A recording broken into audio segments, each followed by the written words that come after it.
Résultat de AEW Dynamite du 23 octobre 2024. Le désert. Un vaste étendue de sable et de roches, où la vie semble s'être arrêtée. Un lieu aride, synonyme de solitude et de défis impitoyables.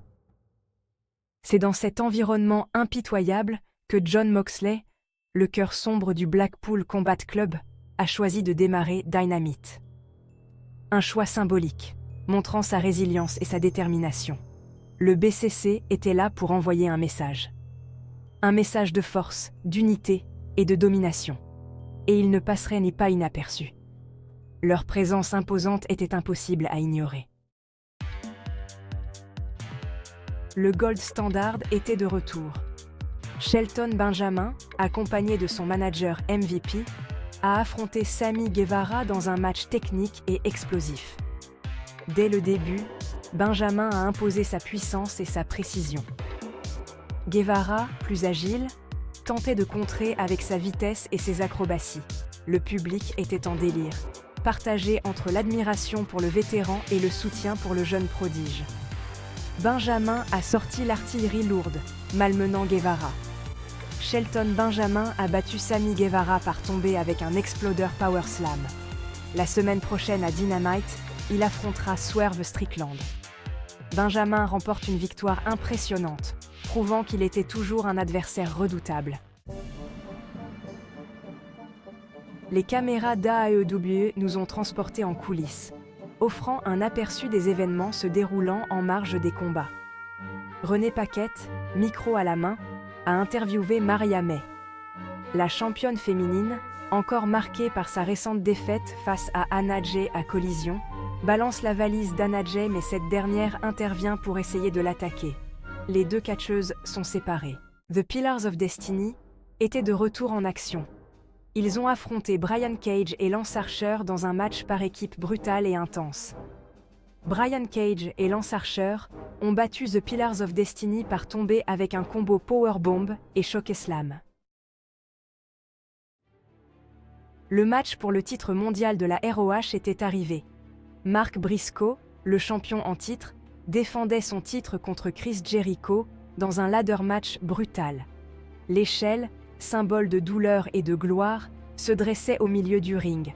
Le combat a été d'une violence inouïe. Les deux hommes ont utilisé l'échelle comme une arme, se frappant sans merci. Le public était au bord de son siège, les yeux rivés sur le spectacle brutal qui se déroulait sous leurs yeux. Après un échange de coups acharnés, Jericho a réussi à faire chuter Briscoe de l'échelle. Jericho s'est emparé du titre, devenant le nouveau champion mondial de la ROH. La foule était en délire alors que Jericho célébrait sa victoire. Mais sa joie a été de courte durée. La musique de Tomohiro Ishii a retenti dans l'arène. Le Stone Pitbull de la NJPW était de retour à l'AEW. Ishii est resté sur la rampe, le regard fixé sur Jericho. Adam Cole a fait son entrée dans l'arène, flanqué de ses acolytes de l'Undisputed Kingdom. Cole nous dit qu'il veut se débarrasser de MJF, mais également Roderick Strong veut sa peau. MJF apparaît à l'écran en train de se faire masser. Il déclare qu'Adam Cole n'obtiendra pas ce qu'il souhaite. Il lance cependant un défi.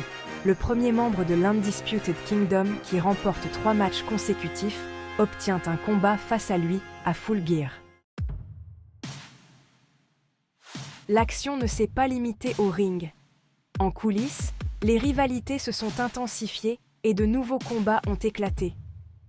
Jamie Hayter défie Penelope Ford pour un match à Dynamite dans 2 semaines. House of Black ont battu Jaden Monroe, Kevin Koa et Pirata de la Muerte par tomber avec un stomp de Buddy Matthews sur Jaden Monroe. Camille a battu Queen Aminata par tomber. Après le match, Chris Statlander est venu confronter Camille dans le ring.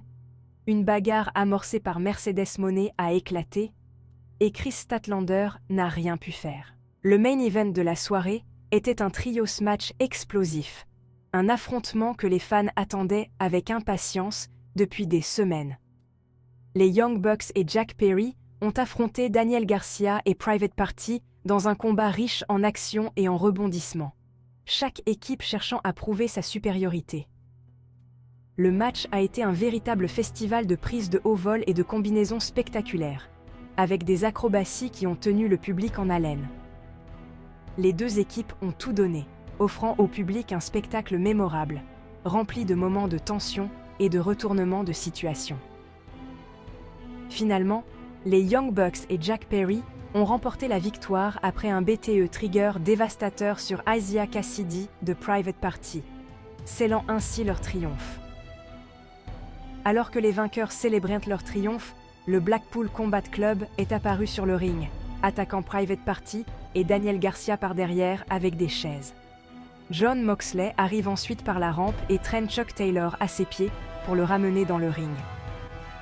Claudio Castagnoli met une chaise autour de la nuque de Taylor avant de lui porter un brutal stomp.